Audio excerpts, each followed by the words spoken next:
इशारा करती थी कि ऊपर पठान, बस इसके आगे वो कुछ नहीं कहती थी।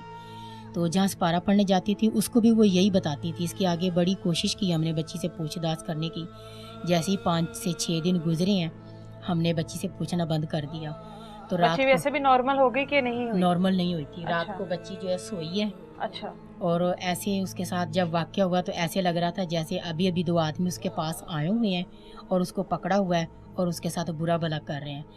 जब उसकी हालत हमने देखी तो मेरी बेटी ने मुझे उठाया, मम्मा उसको देखो क्या हुआ है, वो सोई हुई है और उसके साथ क्या हालत हो रही है। जब हमने देखा तो सुबह दिन के 5 बजे का टाइम था।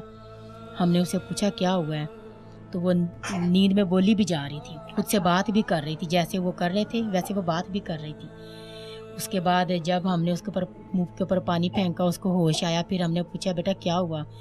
तो उसने फिर अपनी बहन को सारी बात बता दी। मुझे उसने फिर भी कुछ नहीं बताया था। अच्छा। जब उसने अपनी सारी बहन को बात बता दी, फिर उसकी बड़ी बहन ने मुझे बताया कि मम्मा सबा के साथ ये कुछ हुआ है।